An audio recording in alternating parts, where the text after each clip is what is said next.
Look who we got here. Somebody that we haven't seen in about 20 years is Hello there. Late and great. Good to see you. George Humphrey. Yes. Oh my goodness. I see who it is. Yes. Tell us what you've been up to. Oh my goodness. Isn't this a great day? Yes. It is amazing. Tell us why you're here, hurry, because it's my Facebook. My heart is heavy for the world, but my heart is also happy for the good people here. We need to get back to work, and we need to realize that this cure, it's not a cure, it's not about a virus, it's about political control. And we are free and sovereign, and we have the choice to either be slaves or to be free. I choose to be free, yes. Well, guess what I did? I bought about $20,000 worth of editing equipment and hired some people to put all the tapes on for the last 25 years, and you're on there. So I want you to, and I'm gonna plug my YouTube channel. Okay, great. Mike Hanson of course, Archives, of course. Hanson Archives, and Waco Archives. I didn't recognize you at the start. Okay, so I need you to say, this is George Humphrey, and I love Mike Hanson Archives. This is George Humphrey, and this guy is awesome. Mike Hanson, the Mike Hanson Archives. Check it out. You're on there. We just put about 3 tapes of you on there, and you had slick black hair then. Now it's all dyed. All right. God bless y'all. We'll see you in a minute. Hello, Austin, Texas, and we are back. Now, just briefly here before we get to our guest, we have a hot show for you today. Oh. In 1990, I was one of the first ones to come out in Austin, Texas publicly against Desert Storm. Desert Storm. Storm fraud. Now with us today, we have 2 illustrious guests. One is a former KVET radio host who's got a new job on the radio, and she's a dear friend of ours, Joyce Issacs. And also in the studio, one of the leaders, if not the leader, in fighting for the Gulf War illness business, Miss Joyce Riley. A true hero and patriot. She really is. Thank you very much. It's my pleasure to be here. Okay, I want to just open it up then. Which one of y'all wants to go first? Well, let Joyce. Go ahead, Joyce. She's an Army officer, an Air Force, and a nurse. Houston, Air right? Force. That's correct. Yeah. Yes, I'm from Houston. I want to say that I had the pleasure of being here in Austin because of some Gulf War veterans and some very concerned people here. Wanted to have a meeting to show the evidence because, you know, we've been talking about this on the radio for a long time. In fact, Carl's Wigglesworth show was kind enough to have us on the air the other day also, and Keith Perry on his micro-broadcasting station. And I want to say that I don't want anyone to believe me just because I say this. Don't believe me just because you're hearing it on the radio or you see something on TV, because that's the problem we're into right now with the Pentagon and the information they're putting out. So we came to Austin to put on the information, to show the evidence, which we did last night at the American Legion. And by doing that, we showed evidence of whether or not this Gulf War illness is real. Is it as serious as everybody says? And has the U.S. government known this information since 1991 and failed to tell the American public? So we left it open for the public to see. We left it open for the public to decide in their own minds, is this true or not? Because if people understand what is happening right now, if I am correct in what I am saying, that means we have a Pentagon right now that has lied to the American people, lied to our military, allowed them to get sick, allowed them to die, and allowed them to transfer this disease to other people. Well, now, wait a minute, Joyce. It's easy to believe you because you were there, weren't you? Well, I wasn't in the theater of operations, and this is why this is part of my story. I did not go to Desert Storm. I served. But you found out about, you were one of the pioneers that found out about this. Oh, I got sick. That'll teach you real quick you got a problem. Really quick. That's right. And what happened was, as a flight nurse in the Air Force Reserve, I volunteered to go back at Kelly Air Force Base in the 32nd AES to participate in Operation Desert Storm. I was supposed to go to Saudi Arabia the week of the ceasefire, so I did not go. But as a result of that, what I did at that point was I made sure Can that... I interrupt you just a minute, Joyce? Yeah, either that or just put up a slate for a minute. I'm sorry to interrupt you. I'm sorry to interrupt you all like this. Our wide shot here is cutting Joyce off.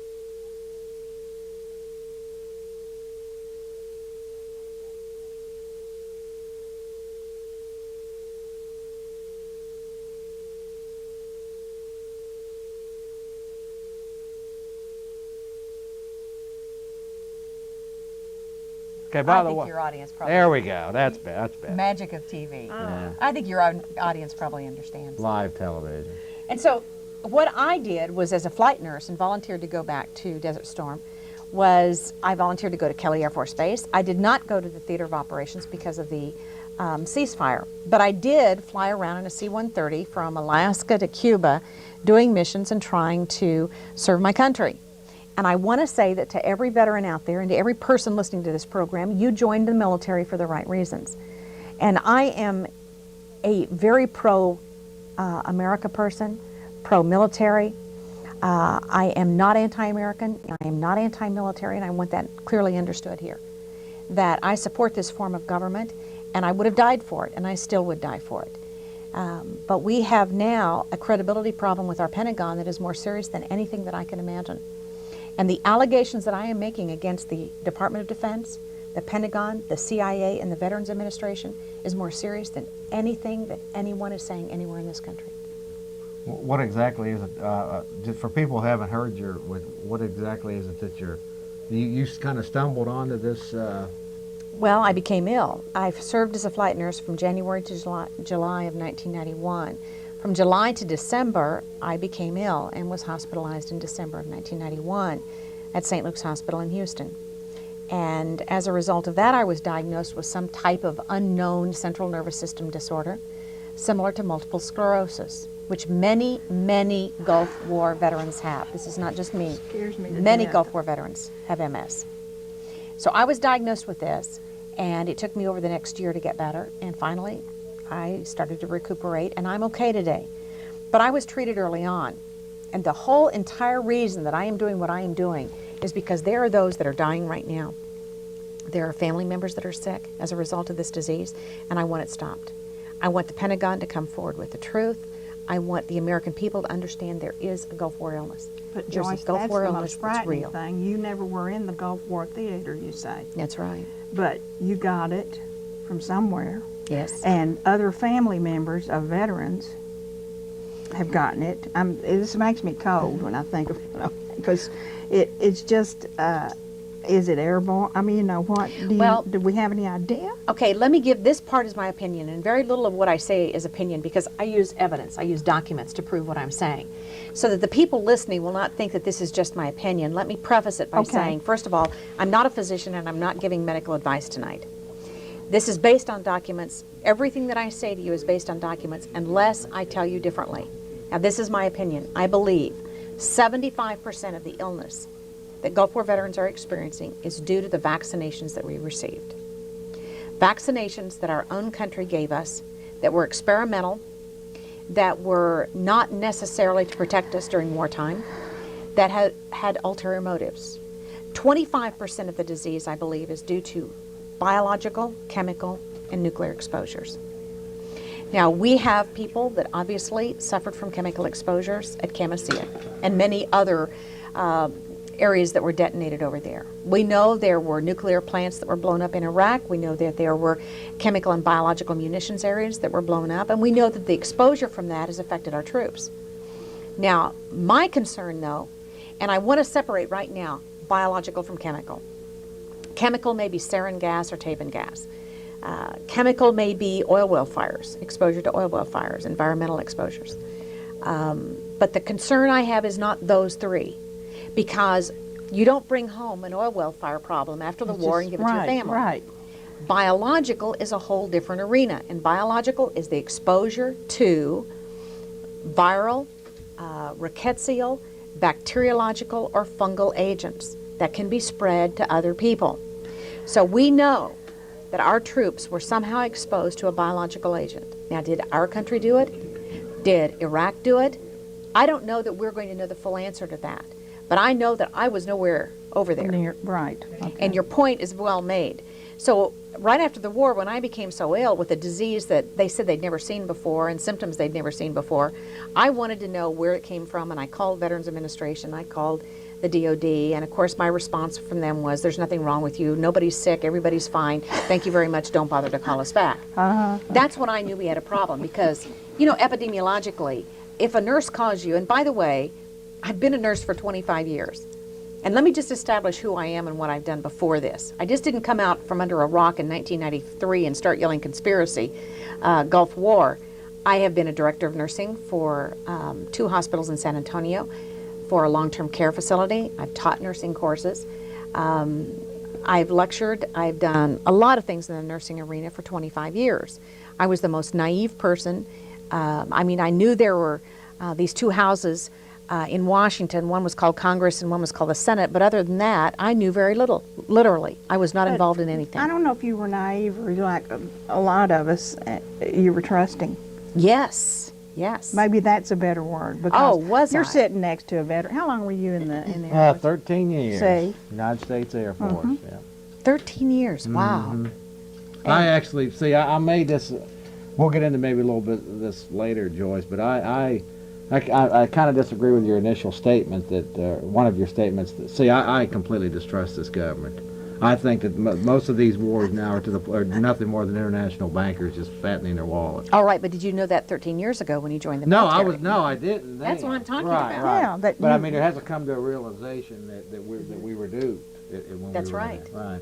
And if you'd been talking to me like this or saying these things in 1989, I would have said, "Get away from me." He's just, I don't want to he's a talk to you." crazy. That's yeah. right.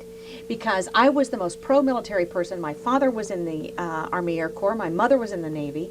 My mother outranked my father. So I always say that I came That's from a great. dysfunctional, Dysfunctional military family. Right. But and you know, and I say this to let people know, I am not anti-military. I loved it. I mean, going up in a C-130 was the greatest source of satisfaction in being a flight nurse that I could have imagined. But Joyce, if you didn't love this country and you didn't love the military, then you wouldn't have to be doing what you're doing. You do love this country, and that's why you've got to stand up and because something is terribly wrong. That's right. Not only that, we 3 times I raised my hand in a vow to defend and protect the Constitution of the United States from all enemies, both foreign and domestic. And I can honestly say, Joyce, I have maintained that vow. Mm-hmm. That's right, you have. And you know, I never understood what domestic enemies even meant when I took that. I never understood. In fact, with George Bush in 1987, I believe it was, I invited him to come to Houston, sign an organ donor card, and be involved with a big PR for organ transplantation because I was a national organ donor nurse at that time.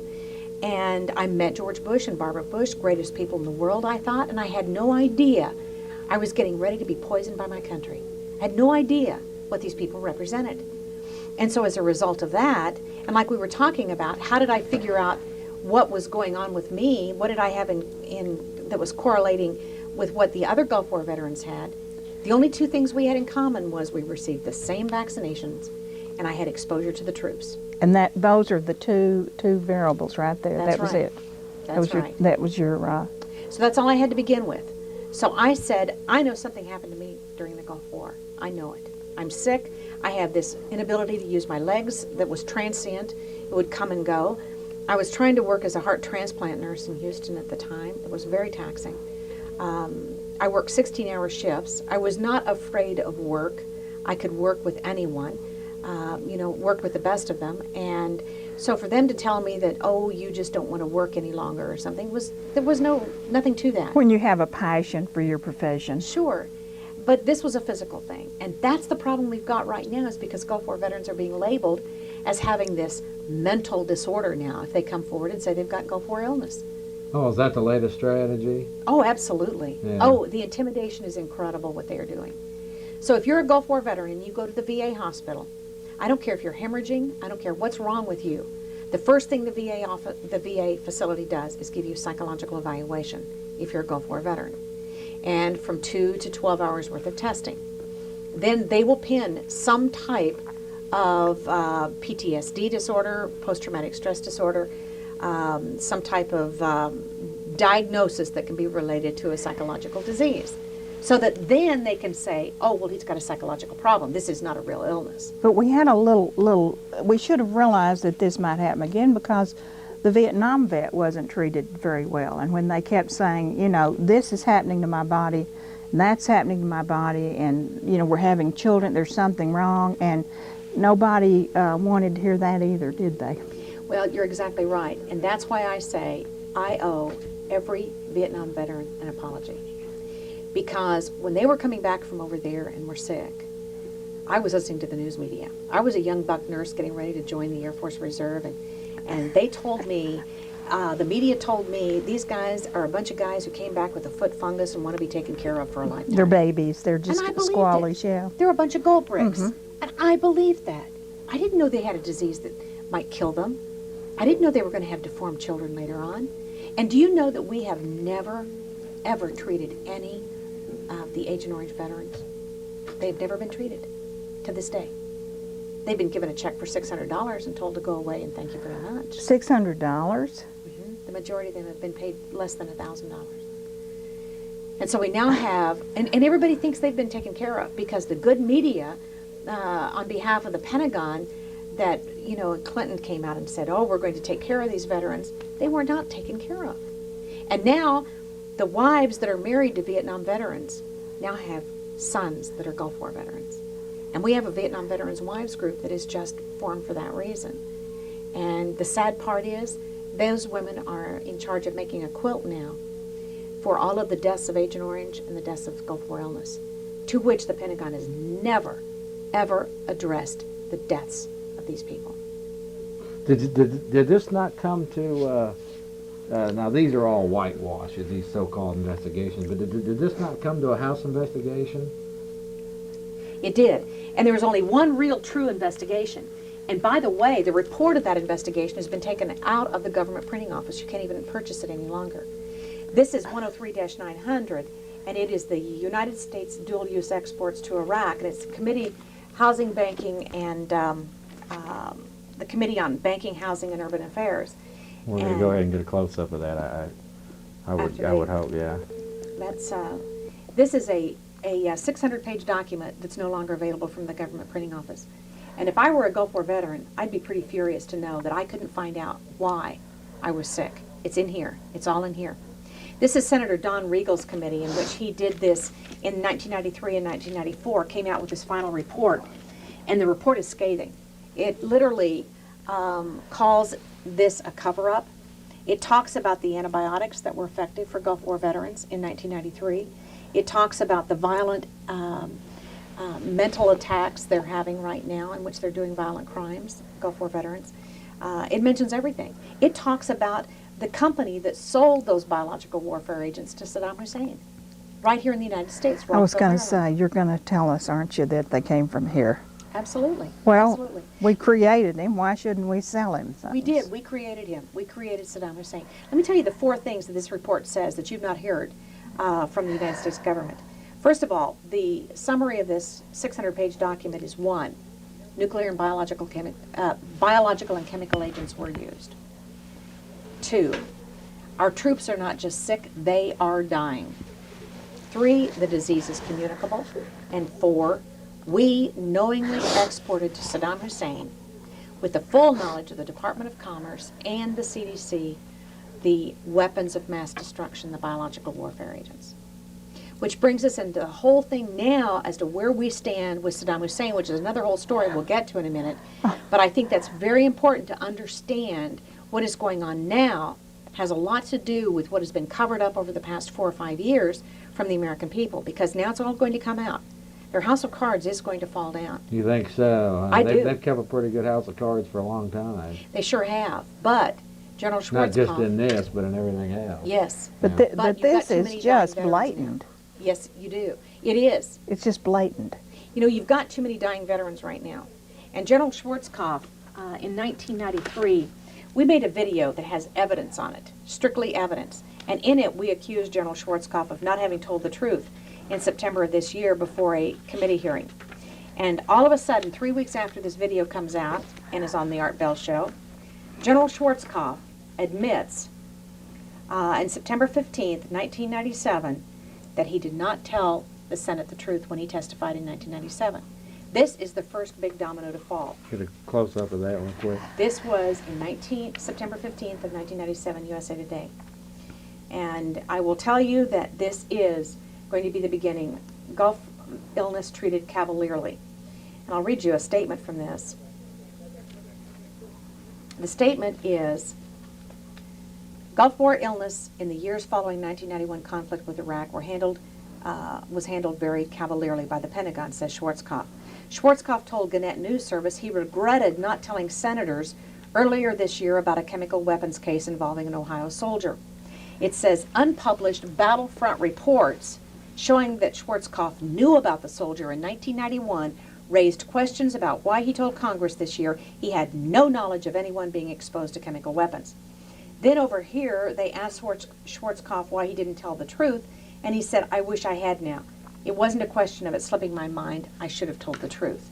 Now, this is the unpublished battlefront report that General Schwarzkopf did not reveal. We put a copy of it in our documentation package that was in the video.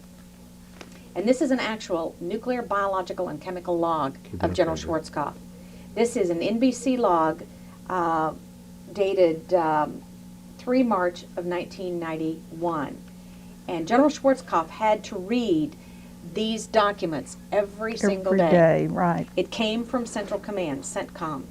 And General Schwarzkopf had full knowledge of this information. Now, that's what an NBC log looks like. It's been declassified, and they are not available any longer. If you do a FOIA request, Freedom of Information Act request, it's not going to look like this. It's going to be redacted. But we have some of the copies, the original ones, and we're making them as fast as we can. But let me just read to you what General Schwarzkopf knew. At 15:15 in the afternoon, that's 3:15, it says, Lieutenant Colonel Wade advised that Colonel Dunn has confirmed that the soldier of the 3rd Armored Division does have blisters characteristic of H. mustard chemical agent. Now, see, the question had been raised, were there any biological or chemical exposures? And he said no, there was none. In fact, the official statement from the Pentagon is, there is no evidence, classified or unclassified, to show that biological or chemical agents were used. And that's an absolute lie. An absolute lie. But Joyce, it's just such a big lie. I mean, it's just so, it's more than a lie, it's betrayal. Well, it is. It's a betrayal, but it is also a public health hazard, because even if we talk about what happened with the Gulf War veterans over there, and General Schwarzkopf's not telling the truth, that's one thing. But now, look at the innocent people. Austin was a military town during that time. How many military people have now transferred this disease to someone else? Is that the right number, Joyce? 281? That's correct. Okay. 587-5436. Right, that's Yeah. the number that they can contact if they need to get in touch with me, because we don't want anyone left frustrated or without any place to turn to, because this is too serious a But, subject. right, you're saying Austin is a military town, right? And because of its being a military town, San Antonio being a huge Right. military town. Oh, yes. I mean, now we're having large numbers of cases of a new disease that nobody ever heard about before 1991, that everybody's taking for granted now, called fibromyalgia. Nobody That- ever heard about it before No, 1991. but, and, Is that all correct? is that right? Is that That's your it. website, That's our website. www? Has the address is fine? The website is www.gulfwarvets.com, but it's all small letters, not large letters. www.gulfwarvets.com, and our address is Gulf War, 3506 Highway 6 South, number 117, Sugarland, Texas, 774-78-4401. The phone number is 281-587-5437. You can leave a number and I can get back to you. And again, the website is www.gulfwarvets.com. Okay, and what were you saying? What is fibromyalgia? Fibromyalgia. Okay, because that in the talk show circuit, that's a word that has come into being. That's funny you should say that, because I thought, well, I'm just dumb, right, Jeff? I didn't know that word. But I would say probably in the last 10 months or a year, maybe, that word has started to come up again and again. And so that's it. That's all. Well, that explains a lot. Did you ever hear about fibromyalgia before 1991? Did you, Jeff? No, I haven't. In fact, I haven't even heard of it before you did. Well, you're a whole different case, though, Jeff. You're a whole I'm different way case. out there. Listen to the radio. Okay. Okay, how about chronic fatigue syndrome? Oh, I've Yeah, got sometimes that. I think I have we that. have Okay. that. Yeah. All right, chronic fatigue is a big disease that you've seen in epidemic proportion since 1991. Now, what we now know is that 62% of the chronic fatigue patients are now positive for the same biological warfare agent the Gulf War veterans have. Now, where does this come from? Why do we have people reporting that they have been doctors and nurses taking care of Gulf War veterans and now they have the disease? And they test positive in their blood for it. So we're not talking people that are just, being biased by what they hear or wanting to play sick or take on the symptoms. We're talking about people that are actually testing positive now. And this blood test, by the way, maybe I should explain. We have identified a biological warfare agent. It is called Mycoplasma incognitus. It is a biological warfare agent that is not found in nature. We believe it's man-made. The DNA sequences are so rare, it's got to be man-made. It was identified at the MD Anderson Cancer Center in Houston. Who identified that? Dr. Garth Nicholson. You've probably had him on your program, haven't you? I'm baiting her. Yeah, he and his wife. Well, isn't his wife Nancy? Is that her Dr. name? Nancy She's Nicholson. a doctor, but That's their right. daughter got sick, didn't That's she? right. Right. And so you three are probably the big flies in the ointment because you Well, we're came the up pain with in it. the backside of the Pentagon right Well, now. I was going to let you say And it, but plan I'd on be staying proud to be there, the back. too. Yeah, that's it. But you three, and you're all two doctors and a very experienced nurse. And of course, he lost his job. Can I say that on the air? Yeah. Sure. He lost his job because he was telling the truth. That's right. He was a tenured professor for 15 years at the MD Anderson Cancer Center. He and Dr. Nancy Nicholson identified this biological warfare agent, and I think it's important to understand why. His daughter was on a Black Hawk helicopter doing deep insertions into Iraq. She comes back with a disease in 1991, and all of a sudden the entire family gets the disease. Now, he was trained to go into a lab and find out why there is a disease. That's what he does. Causes it. That's right. That's what he does. He's a cell biology professor. And we better, just kiss the ground he walks on because no He's telling. a hero. He is a hero not only in this but in many other things in his life, Joyce. He's made our lives better. He is one of the, probably 60 Minutes told me that they said he's one of the most well-respected cancer researchers in America. Right. Yes, in this entire country. Yes. And this is how he got repaid for telling the truth. Yeah. I'm about to cry. It makes me so mad, I know, Joyce. I Well, know. it just makes me furious. Have you met him before? No, He's just an on the incredible phone. person. Just on the phone. He is an incredible person. He wants nothing more than to see Gulf War veterans treated. And so for 3 years, he collected blood samples at MD Anderson Cancer Center and tested them at his own expense.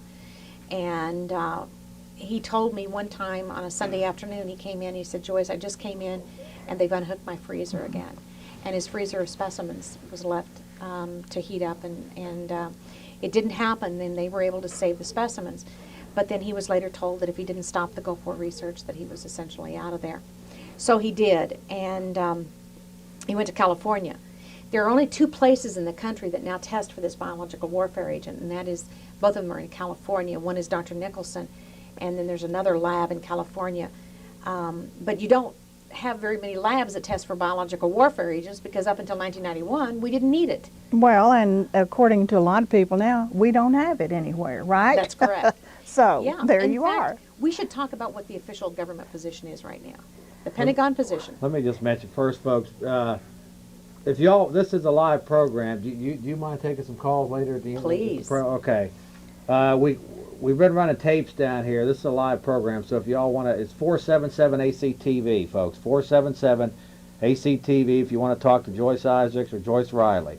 They'll be visiting with us. Or until, Jeff Davis. Or me, but I'm actually learning from this because I have to admit I don't know a whole lot about what she's saying, but it is interesting. And I hope you and I don't need to know very much about That's it. right. That's a very selfish, but I just, it makes me mad. But this is another thing we might bring up. It looks like we're going to get back into it with him sooner or later.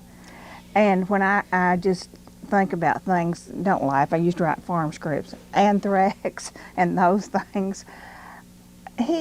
This man, he has no regard for anything but his way in the world. And we may all, who knows what could happen to us, Joyce. Now, if you're not concerned about veterans, you better start being concerned about yourself. I want to just make sure I understand. You're basically stating that you believe that through vaccines that our military people were pumped whatever is causing this. I think the majority of those, especially those that didn't go over there, because there are those that did not go to Saudi Arabia that are just as sick, and those that did go that are sick. And I think the ones that did go probably got a combination of both the chemical and biological A double exposures. whammy, yeah. Yes, and the vaccines. Now, I myself think that I probably got whatever's relative to the vaccinations. And let me go into the speculative a little bit, because this is not something that I could actually prove to you, although the Washington Times says that they can prove it. And The Washington Times says that. yes. And the Washington Times and Insight Magazine printed an article about the sickness and secrecy of the Gulf War illness. And I'll just show here. They printed this. It was by Paul Rodriguez, August 25th of 1997. And he talks about the use of something called squalene. That squalene is being found in the blood of Gulf War veterans now. And to the tune of about 300, a majority of 400 of them Well, what is had squalene. What is Okay, it? squalene is a synthetic adjuvant, a compound that is used only in 2 instances that we know about in the United States right now. So if you have squalene in your blood, that means you've been exposed to one of these 2 things. Number 1, it's an experimental malarial compound that has not been used widely, and the second one is an anti-AIDS vaccine. Now, the thesis of what Washington Times and the British press is saying, as well as Insight Magazine, is that Gulf War veterans were the recipient of anti-AIDS experimental vaccines during the Gulf War. Without their knowledge. Without their knowledge. Now, if this is true, I would think that every American would rise to their feet immediately and say, I'm sorry, that's it. You don't do that to our people without their knowledge. Because we're not talking about giving immunizations to people for the sake of protecting them in a battle zone area. You don't need an anti-AIDS vaccine. And that's right. The reason they did it was because, as you know, in the military, you get tested mandatorily whether you want to or not, so you're the best guinea pig group in the world. Yeah, I often wonder what those shots they were pumping me with. That's right, and you As don't I have any found way of out knowing. these things, yeah. Yeah, and your shot record has a bunch of little squiggly lines on it. Have you heard the rumors about that the AIDS virus could be a man-made deal? Have you The heard? rumors? Well, I've heard the rumors. Well, that's all. I'll leave it at that. I've heard more than that, but no rumors about it. But yeah, I think that we need to start Part of the looking population control program. at. Oh, I You think don't go there's- that far, huh? Or maybe you do. I don't know. See, I don't know that much about Joyce. I'll tell you. I'll tell you exactly what I think. I think if you take your military and you put them in a theater of operations, and they get exposed to something, I don't care if it's cannon fodder. I don't care what it is. I don't care if it's alien dust, if such a thing exists. I don't care what it is. And you bring those people back here, and those people say, I'm sick, and you start writing them off as being head cases, and you don't treat them when you know a treatment exists. That is intentional. That is criminal intent to allow those people to die. Yes, I'm accusing them of that. Absolutely. Because they know that the antibiotics are effective. I was treated with the antibiotics. That's what Dr. Nicholson is treating. Wait a for minute. veterans. In other words, if they were treated with the antibiotic,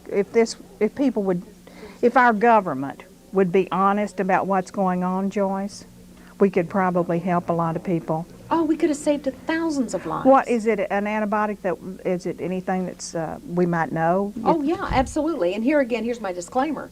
I am not a physician. I'm not practicing medicine. But Dr. Garth Nicholson recommends the antibiotic doxycycline. Doxycycline. It's a tetracycline derivative. I was going to say Very it's cheap. and I think probably you get that for other things your doctor may Sure. prescribe. Yes. But if you're a DOD facility or a VA facility, you are not allowed to give a Gulf War veteran doxycycline. Now, isn't that interesting? Now wait a minute. You're not allowed to prescribe those in those 2 No. facilities. They're not allowed to.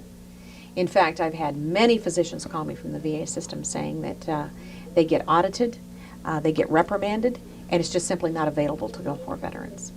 Now, the reason being, and I've had them explain this to me. See, first of all, the disease we're talking about here, the mycoplasma, is sensitive to doxycycline. I was treated with it. Hundreds of Gulf War veterans have been treated. But you can't get it at a DOD facility or VA facility, so you have to go to a doctor outside. But most doctors don't know anything about it because the Pentagon tells them there's no Gulf War illness, right? So they're going to say, I'm sorry, you need to go to the VA and get your Prozac and be quiet. That's what they are giving. Over 90% of the Gulf War veterans that have contacted me have been offered Prozac by the Veterans Administration.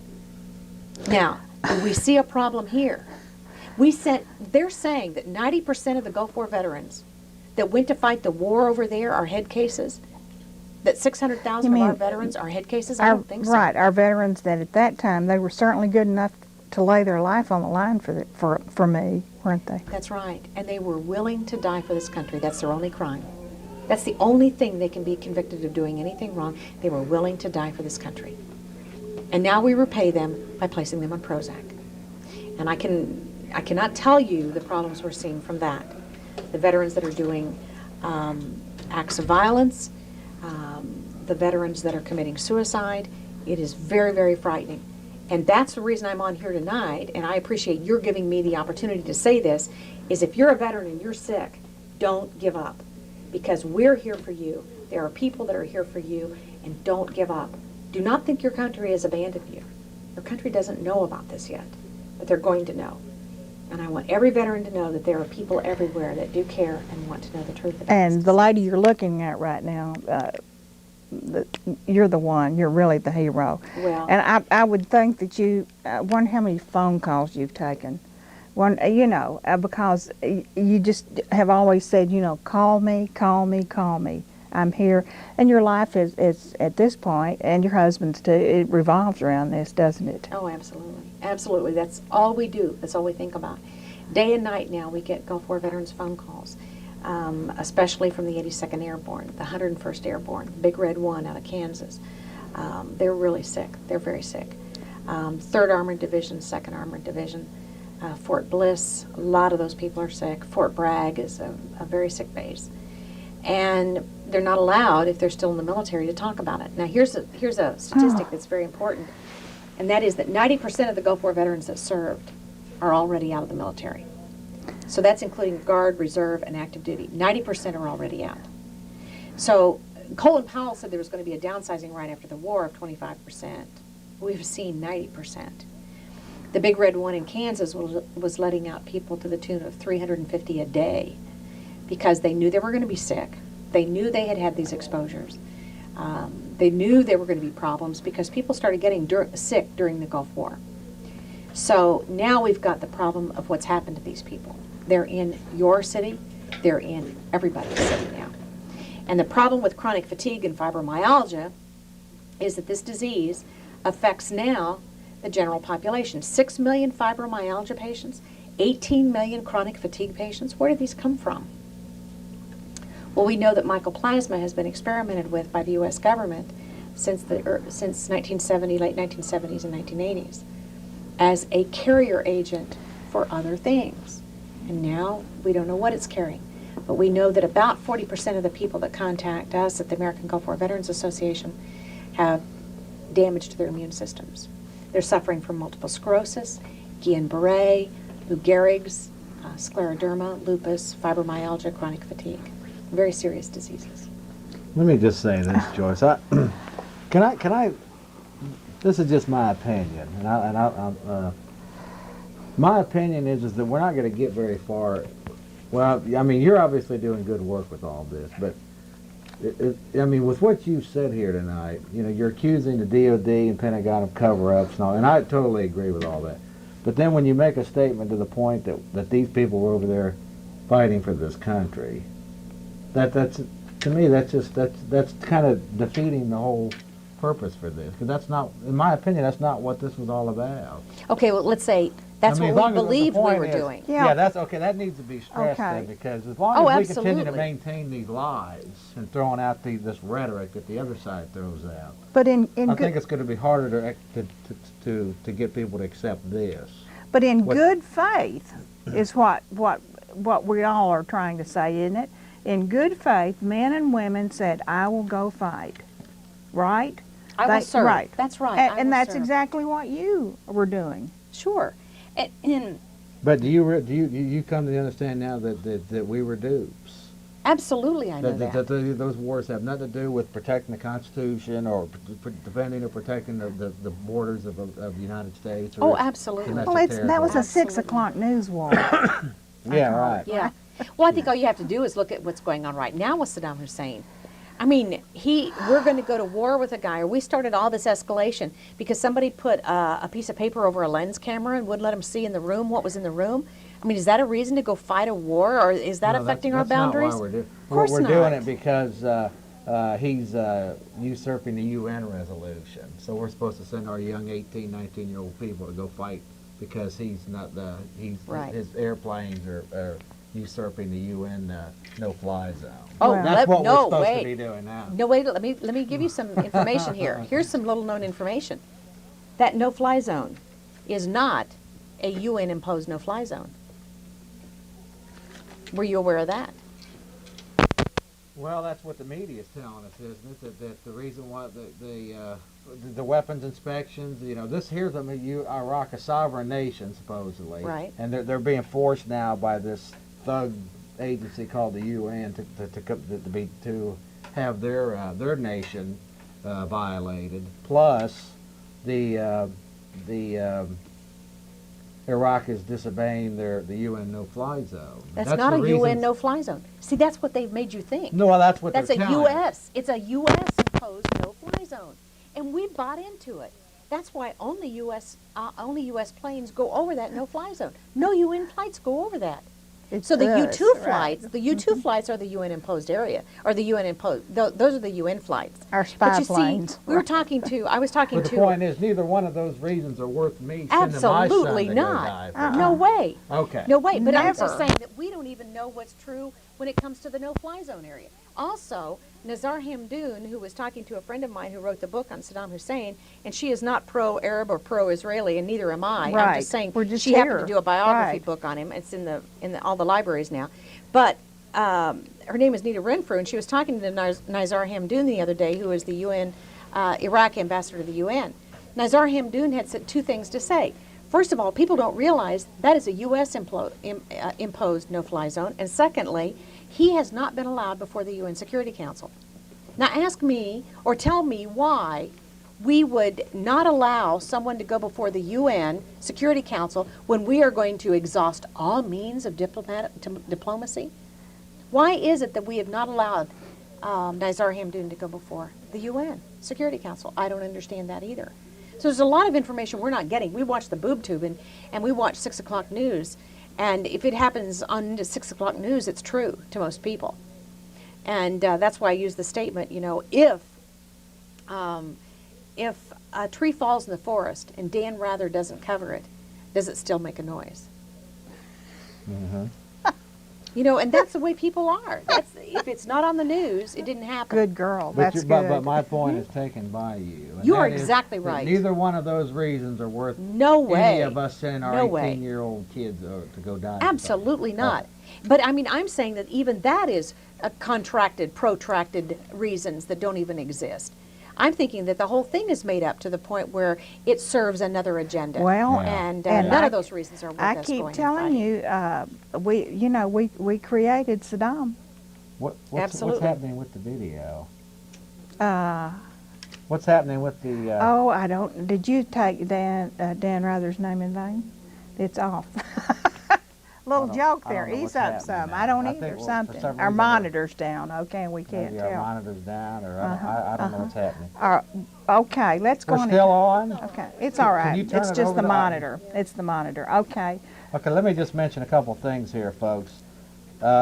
First off, we have these. We're entering into about our 7th month now of these downsizing government seminars, and when are you scheduled to be there, Joyce? Last Sunday of January. It's 30th. Is that the Okay. 30th of January? So, 6 weeks from now, you're gonna be Correct. there. Okay, and it's the last Sunday of every month. And Joyce, you commented last week that we may find you out there. Well, now that I'm ambulatory, unless I get some of the stuff she's talking about, I catch everything, Joyce. And you start, thank goodness she's a nurse. No, I'll be there. I've been out long enough. I need to be loose now.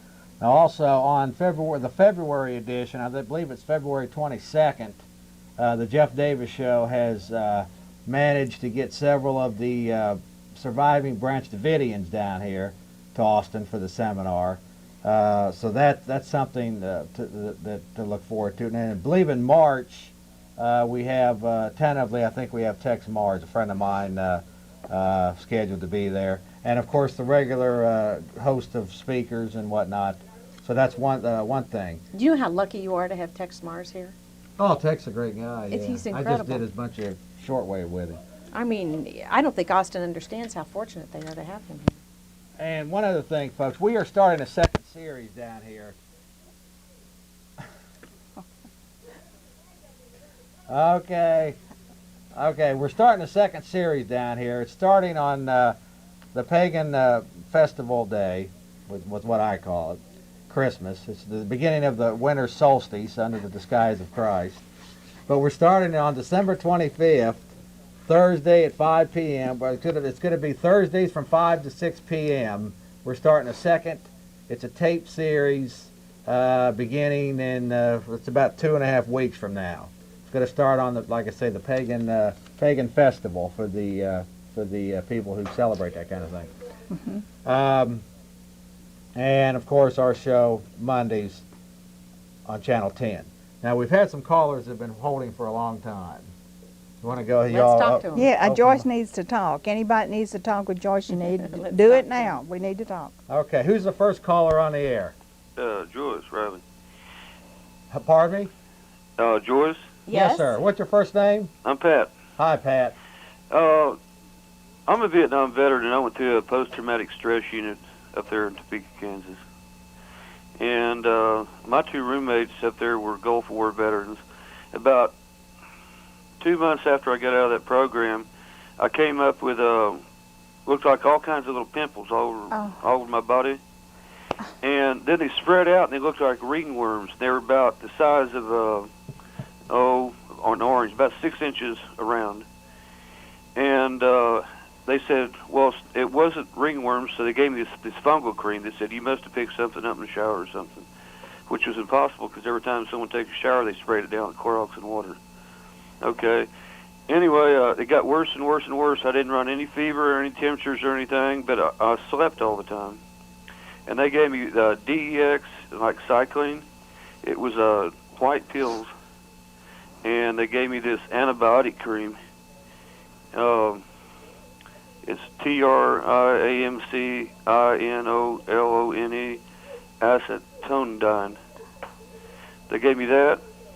Then they cut out a bunch of, little sections and sent it into 5 or 6 different major, clinics to see what it was, and it all came back negative.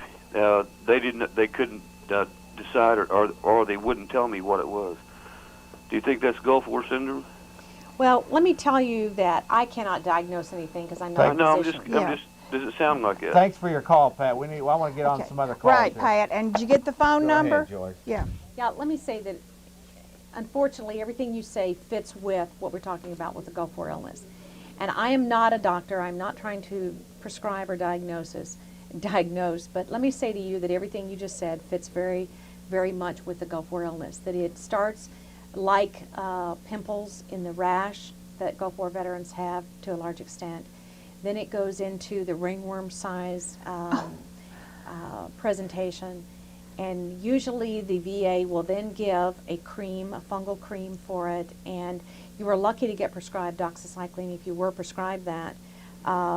If that was what you said, I didn't understand, but because that's very unusual that they would do that.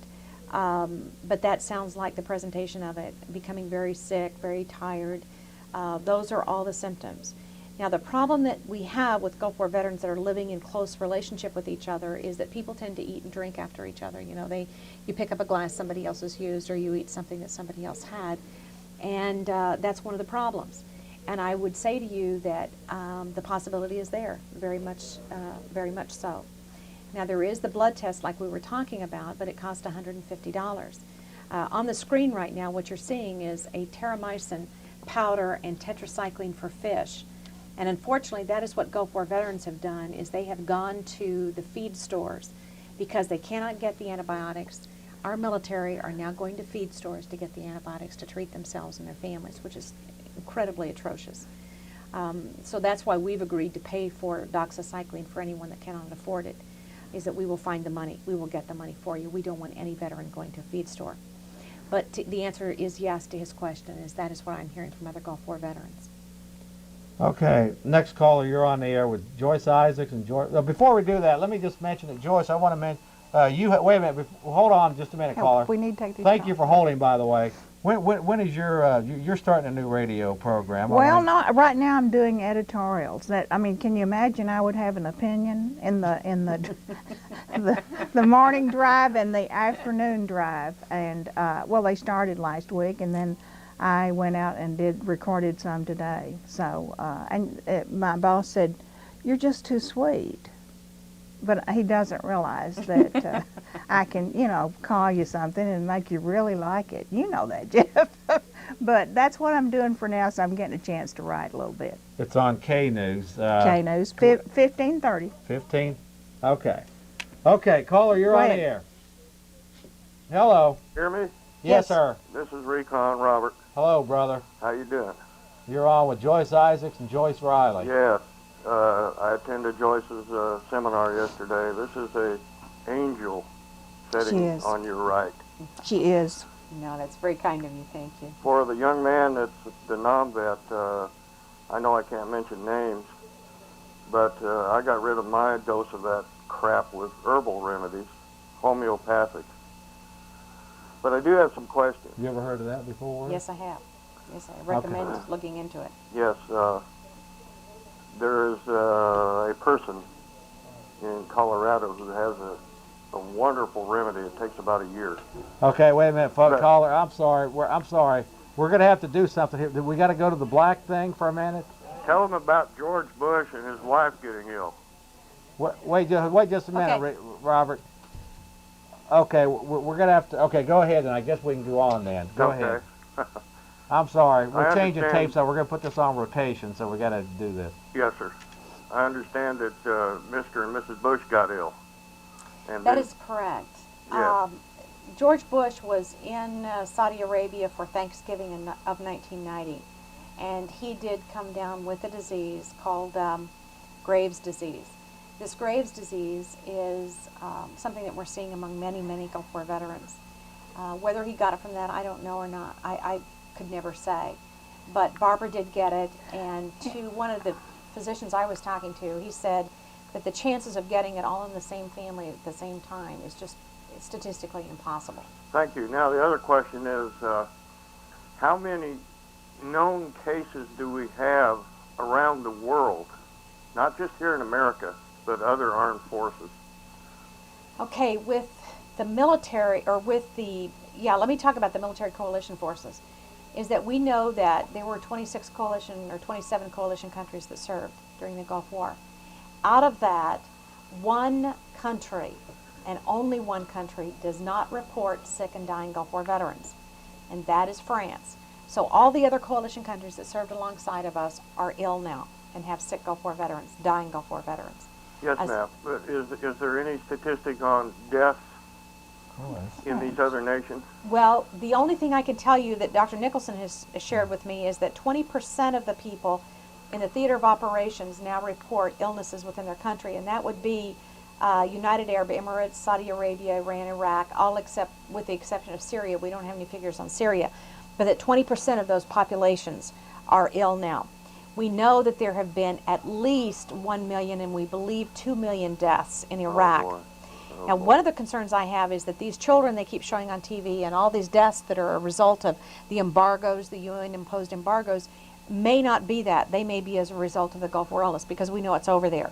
All you have to do is talk to Iranian Or and Iraqi, Or both. yeah. But Iranian and Iraqi taxi drivers, and they can tell you about the deaths that they've been having over there and the deformities in the children. Let me just mention something. You know, I had a friend, I went up to Ohio last June, and an old friend of mine from 20 years back mentioned to me, he never believed it, you know, he didn't listen to a lot of things that I said. Well, I don't really talk to him that much anymore, but he brought up that he had a brother that recently died. He was 40 years old, and they believed that it was linked to what you're saying.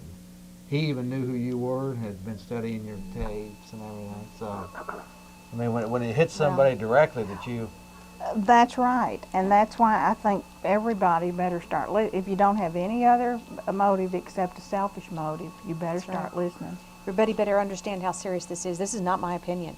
And this is not my documentation. This is government documentation that I brought with me that shows that they have known the truth about this disease also. When is it going to stop? But we're not real sure how it's spread. That's what's so Well, it's spread, mystifying. first of all, by blood transfusions.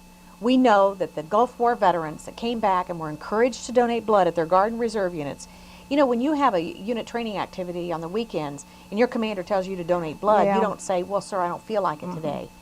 You donate. But all that's been stopped, hasn't it? No, it has not. It hasn't? Absolutely not.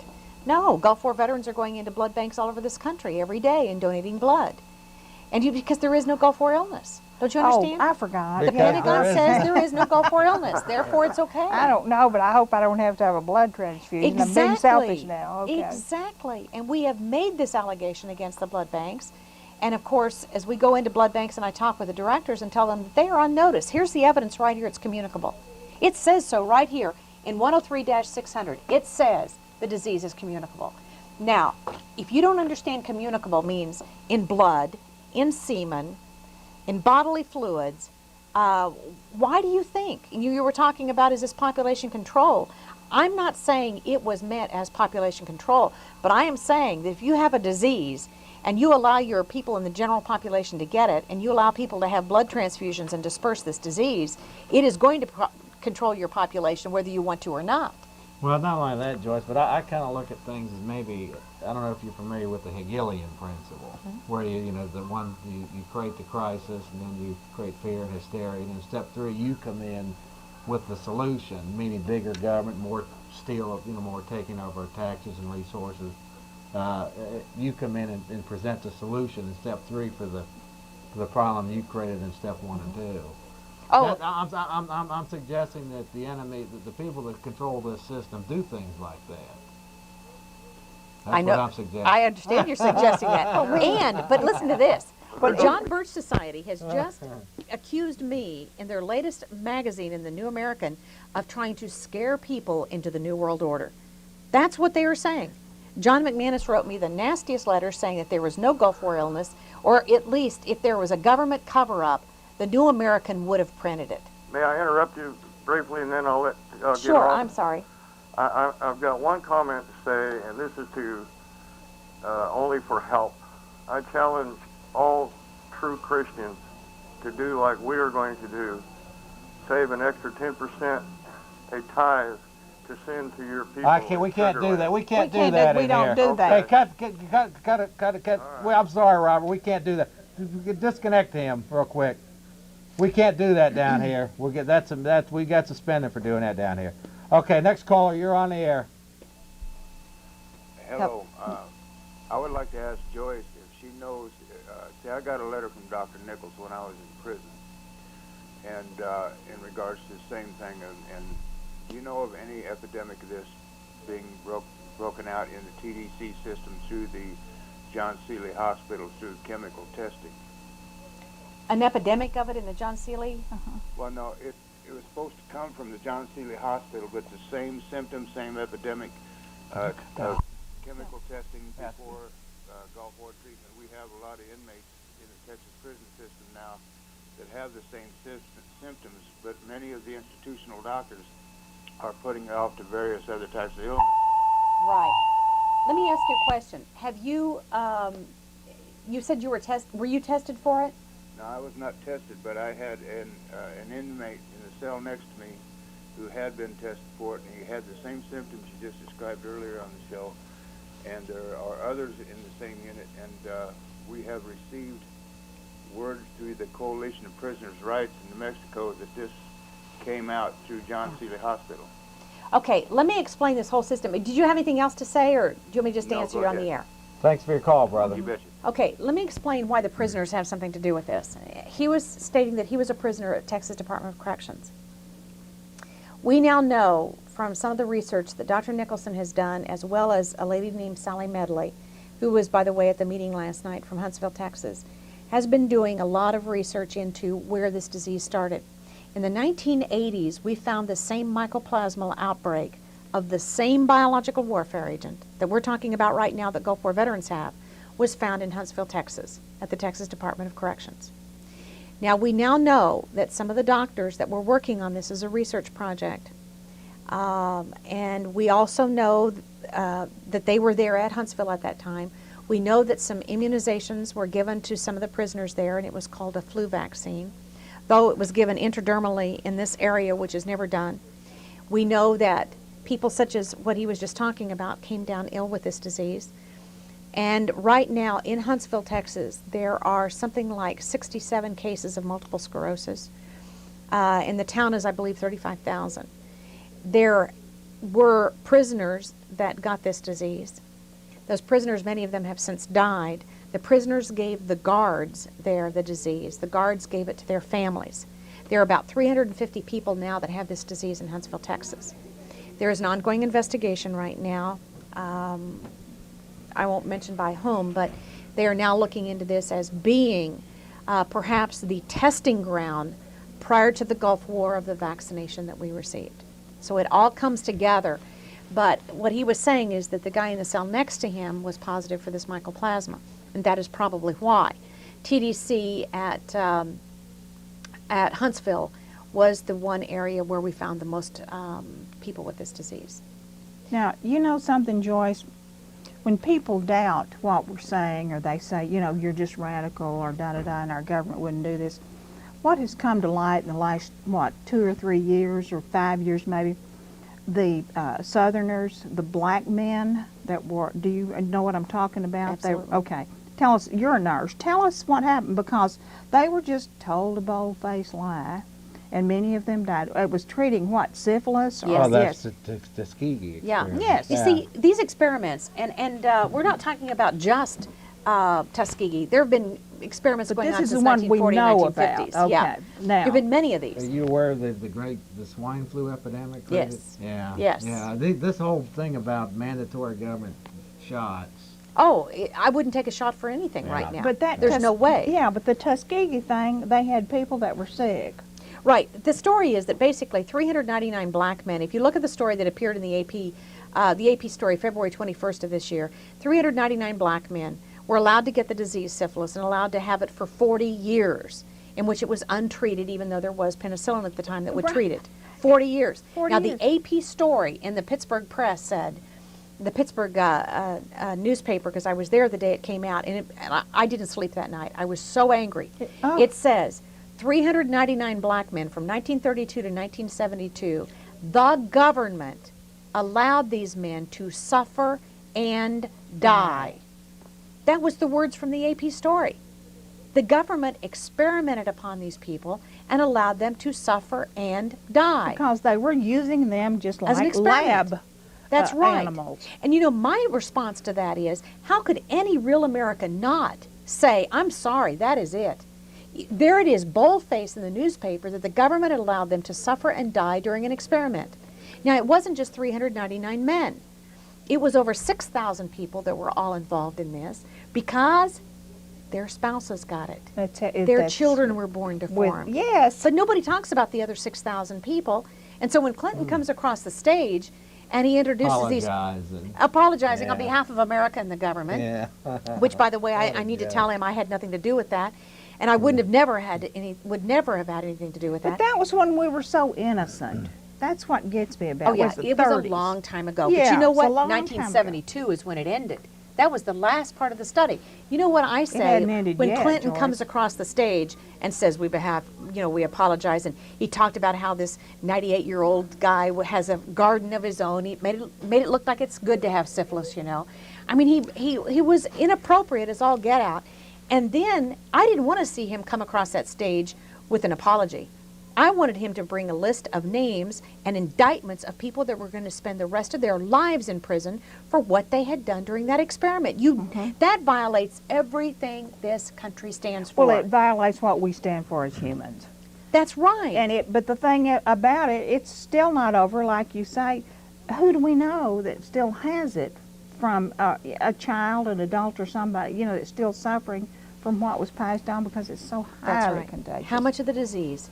How many blind people? How much of the disease in Georgia, You have to How many excuse us, but people- we're yeah. No, talking. that's quite all mad. right. You're Well, just I'm going to hit mad. you with these when you're Okay. done. How much of the disease in Georgia We're and not taking a Mississippi break. and We're going straight. Alabama? Right. Babies Yeah. that were born with things wrong with Joyce them that do. it shouldn't have happened. Yes. Read your website. Yeah, We'll okay. get whipped. Okay. www.gulfwarvets.com is the website, and the address to write to us is Gulf War, 3506 Highway 6 South, number 117, Sugar Land, Texas, 77478-4401. The phone number is 281-587-5437. Leave a number and I'll call you back. Let me just now let me just insert some of these things. I've been doing some investigation myself. I'm just going to hit you with it. Do it. The World Health Organization. It's a loving organization. Now there are definite conclusions coming that they are actually linking the World Health Organization to the spread of a lot of these contagious diseases. Now, but let me just take you back. Fluoride in our water. I'm sorry, what I submit to you that they are poisonous on every front. Aspartame, that was used by the Nazis, which is now in NutraSweet and our Diet Cokes and things like this. There's all types of different evidence. This food irradiation, you hearing about this food, which kills the live enzymes from our food. What I'm suggesting is through our food and water supply and whatnot, these people who I believe are the enemies of the American people and the world are literally poisonous just in their basic food and water systems. Have you pondered any of that, Joyce? Oh, have I? I will tell you first of all, believe me, I I'm trying to figure her out here. I just want to tell you. Believe me, I have. I mean, I lay awake nights thinking about this stuff. I drank fluoride water and it will not make you sterile, okay? Well, no, this is true though. It has been linked to stomach and liver cancer. Okay, let me tell you something. If you drink enough of it. I got some. What about food irradiation? You know anything Oh, about wait a that? minute. Hold on a second. Go okay. ahead. Let me start back with fluoride because I want to mention this to you. Under Project MK Ultra, which a lot of people know Yeah. of that, Yeah. there were 175 sub-projects under MK Ultra, which people don't know about. One of them, and I got the declassified documents. Have you ever seen the declassified documents on MK No, I Ultra? haven't. See, everybody talks about it, but nobody has the documents. So I went to where I could find a copy of the only one of the few remaining MK Ultra documents, and I got it. And I had to take it one page at a time off the microfilm, but I got it. And in there is a doctor, Dr. Geschichter from the Geschichter Institute at Georgetown University, who's being asked, how did you spend all your money from MK Ultra that you were given, the millions of dollars? And he said, I was investigating fluoride and chlorine and rocket fuels, halogen derivatives.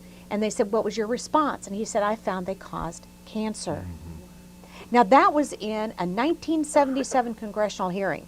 Georgetown University professor said that. I don't think that hit the news, do you? But they care about our teeth. Exactly, they care. Rat poison. But the aspartame too. The Hitler used aspartame. It's a subtle. It kind of works the same thing. It makes it docile. Well, Have you heard aspartame, that? absolutely. And Yeah. I've heard all of the negative that goes on with yeah. aspartame. But see, this loving FDA is approving these things, supposedly, and we're supposed to believe that what they're saying, what they approve is good for us. Oh, absolutely. We're supposed to believe whatever they tell us Shots and they whatever's give us, advertised. right, the food Yeah, did you irradiation. know that FDA does not test anything? Did you know that? They depend upon the pharmaceutical companies to test them. Oh, they're going to be honest. Yeah. All they have at stake is millions of What dollars to about make. food irradiation? Oh, Just real well, quick. hey. Oh, Right. food irradiation. Now you're going to get me really going. Food irradiation makes me livid. But they got to protect our beef. Oh, no. No. Wait There a was minute, only wait a one minute. thing that you could not irradiate, that legally you could not irradiate, What? beef. And lo and behold, we have the Hudson Farms problem. Isn't that Yeah, amazing? yeah. I'll tell you what, get a book called The Food That We Would can't Last say For- get a book, but in a book. in a book Yeah, that in could a be book. found at a No, used no. library, a used bookstore. Could you give a list of what we Yeah, could we got- eat? Because I think it'll be shorter. It's scary. They're going to irradiate everything because, think about it, if nothing will grow in it, right? No microorganisms will grow in it. Well, how good is that going to be for you? Yeah. Does it change the DNA structure? Absolutely it Well, does. how about all the antibiotics they've been giving poultry and beef in all these years? Don't they do Oh, that to absolutely. feedlot? But you see, people don't But understand that's that. negative too, right? All the Hello. antibiotics. Incredible. Sure. Our Yeah. weight limits Oh, are wait a going- minute. Have we got a phone call? Yeah, we hold on just a minute. We're being rude. Okay. No, that's all right. I just want to. So you studied. Keep on talking. No, go ahead, ma'am. No, go go ahead. We're ahead. done. Hi, Jeff. This is Chris. Well, how you doing, sweetness? Oh, pretty good, pretty good. I wanted to tell Joyce that it was a great show yesterday. And I'm kind of sorry if it seemed kind of disrespectful when you were talking about the soldier named Scott and you showed his picture 2 weeks before he died. But right when you said that, Joyce, that flag came off that wall, and I had to get a chuckle because I knew he was there with you and he was supporting you. Oh, that's kind of you. Thank you for saying that. So I just wanted to make sure that you didn't think it was disrespectful because I had a smile on my face when you said that. Thank you for saying that. Let me explain what she is saying. A while ago, they showed a young man that had a tube in his nose that was very sick on the yes, picture. it was just- And let me explain what that's all about. That is one of America's heroes. And I don't do that lightly. I don't show that picture up there lightly, but that was one of America's heroes. That was Scott Siefken. He had served in the Army. He served in the National Guard. He came back from the Gulf War. He had a rash. And the VA told him that there was only one thing they could do to save his life, and that was they needed to remove his skin. Well, during the meeting yesterday, as I was talking about Scott and we put his picture up there, the American flag fell down at that time. And she was saying that at the time that she had let out sort of a laugh or a comment, and what she was saying was Scott was with us there at the meeting. Because Scott is... That's right. I believe that stuff. Uh-huh. More than Jeff, but no, I believe that's And right. Scott comes from one of the most patriotic families. He had 5 brothers and sisters in the military, or 5 sisters that served in the military. 5 out of the 6 kids served in the military. And the flag fell off the wall. And the flag fell off the wall at the time we showed his picture. But that's one of America's heroes. In fact, they did remove Scott's skin, and the picture that we had that was on the TV a little while ago was 2 weeks before Scott died. And that is an experiment that went awry, and he died. And I will just say this in all due respect for Scott, is that 2 weeks after he died, his only son was born. And his little boy has a goal now, and that is to go get his daddy with a rocket ship and bring him back so that everybody will quit crying. That's him right there. That's Scott Siefken right there, one of America's heroes. Now that's the real Gulf War illness Dan Rather doesn't tell you about. No, That's but a real Gulf War illness that CNN won't tell you about. And his mother asked me if I would show that picture because America needs to understand what's happening to its veterans. It's horrible to look at that. I know. It's very uncomfortable to look at that picture. But that is what happens when you serve your country and you're guilty of nothing more than willing to die for it. You come back here, and he was told he had a mental problem. And the sad part is his family now has that rash. And they came to the meeting that we did up in Waterloo, Iowa, and his mother held out her hand and said, "See, now I've got it." And it's spreading into the family now. So the tragedy is, it's all these experiments all the way along. Is it fluoride, chlorine, vaccinations, flu shots? I would not get a flu shot. I would not get an immunization now because of what I know. okay, now there's a new flu. Have you seen that? Like in the last 24 hours, it's Hong Kong. Would you love that? And one? how do they always know Yeah. what we're Yeah, going how to do be they? hit by? Yeah, how do they know what we're going to be hit? Yeah, what we're going to Don't do. you It love on started in CNN Hong now? Kong. Okay. And CNN now they're telling you where are going to be the big flu cities in the next 6 weeks. Yeah, they're telling us. Are they smart or what? Yeah. They either have a psychic working for them, or I'm not sure how they can figure that out. What it boils down to, this government, as far as I'm concerned, it mirrors Rome. You know, the modern Roman emperors who were just slave masters. Bread and games. I would literally suggest to you. Incredible. We're actually running out of time here. I want to give. Do you have any before we get to our closing comments here? Do you have any? Okay, we've I think we've established for anybody who watches the show that this government is totally irresponsible. They're not taking care of their veterans. Yeah, they have another agenda. That's right. Okay. Do you have any solutions for this or anything that you're fighting for, Joyce? First of all, I want Austin to come together and form an Operation Braveheart. I want to see Operation Braveheart started here in every town across the nation where they take care of their veterans, because these guys need help, they're too sick, and they need support. And if that means we're going to go to the TV stations and the mainstream media and with placards or something, you know, whatever we decided as a town to do, every town across the country needs to do something. They need to get involved with these veterans. What's that, like Secondly, a non-profit type thing? oh, it won't even be that. It'll be just loosely grouped people that come together because they care. Operation Braveheart. Braveheart. We Right. want somebody to take responsibility for starting that here in Austin. It can be Gulf War veterans, friends of Gulf War veterans, family of Gulf War veterans, whatever. Then we need to start writing our congressmen some serious letters, like holding their feet to the fire, like Phil Graham said on this committee. Phil Graham has full knowledge the disease is communicable. He has full knowledge that the disease is killing our veterans. His name is in here, and he knows about it. And I want to know when these people are going to be held accountable for their actions. And our own Phil Graham, having been one of the 15 people that sat on that committee, is extremely accountable. I want us to get involved as an American population, as a group, to start looking at evidence behind what we talk about. Get these documents. Some of them aren't available any longer from Congress or from the Senate, but get it, do your investigation, and find out if I'm really telling you the truth. Because if I'm telling you the truth, then we're in more trouble than even just this nice conversation here between the three of us can even portray. We're in more trouble because that means we are intentionally allowing our military to die. And if that is true, if it will happen to our military, you know the saying, they came for the Jews and I wasn't a Jew? Right. They came for the Catholics and I wasn't a Catholic. Well, they're coming for your military right now, one person at a time, and they're taking them. And if we don't do something about it, it's going to be us next. Hello? Joyce? Yes. Yeah. Hello. Yes, caller, real quickly. We're running out of Okay, time here. This is Babs. I want to know where you get printed literature to give to people. Well, just go ahead and get a hold of our comment line. That's would Yeah. be the way to handle that. Put up the comment line, and when any message that comes to Joyce, actually we can put up your number. You can contact me and I can tell you where to find it. Yeah. Okay. Right. Which government documents you need Go to ahead get and a read hold it of. again real quick. Okay, Joyce. Gulf War, the address, Gulf War, Wait. 3506, Highway 6 South, number 117, Sugarland, Texas,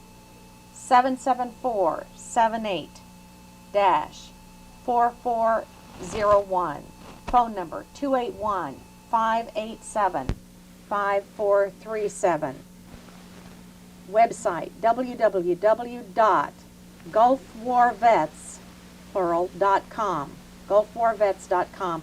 And I can tell you which documents are available Yeah, I from the want government. to know why they had to remove his skin.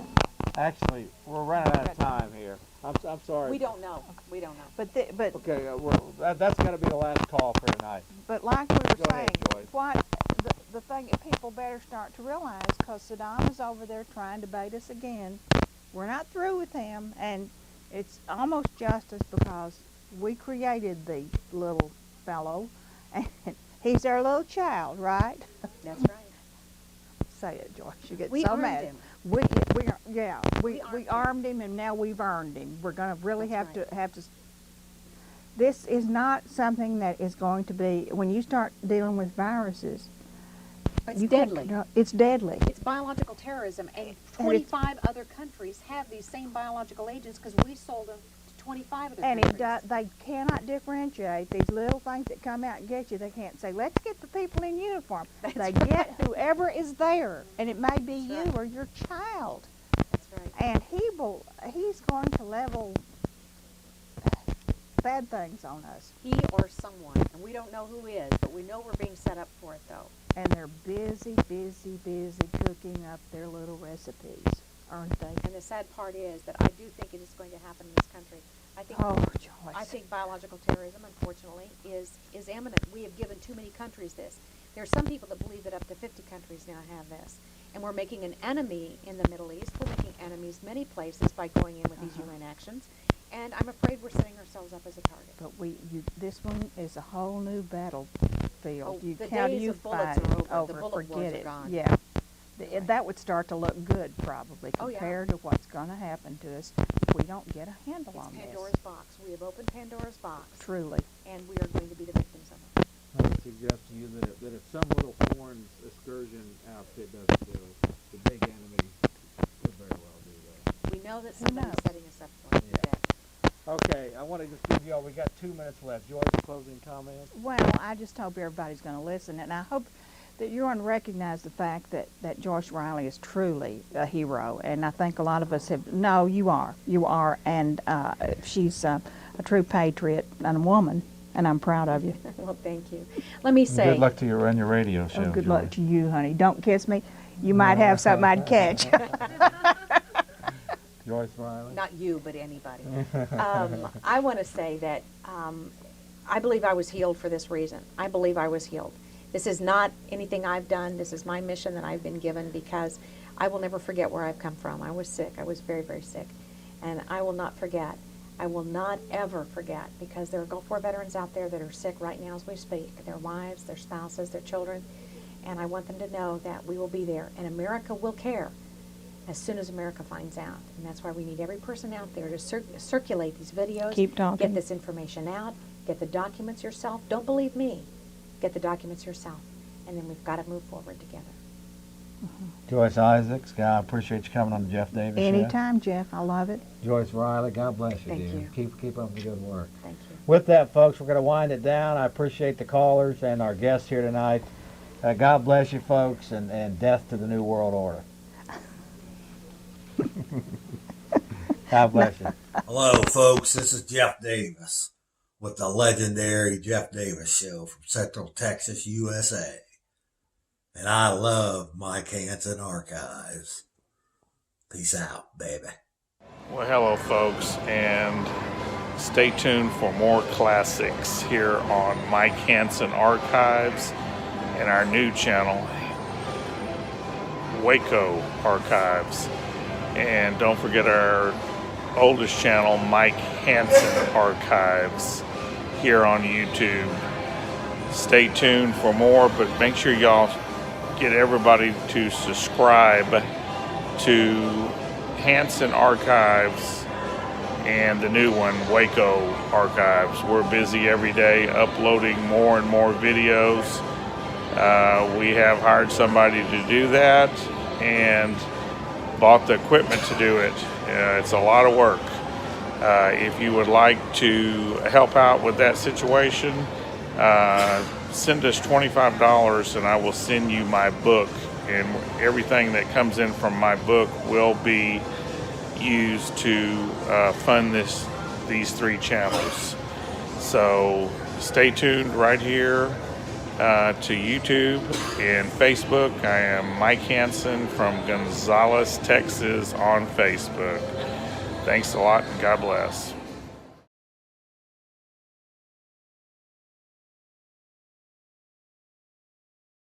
On Monday on 6 o'clock. Come on, anybody want to come up here? All right, that's it. All right, who wants to lead it? Let Gene go. Go ahead. Yes, sir. Here's all right. God bless the Republic. Death to the New World Order.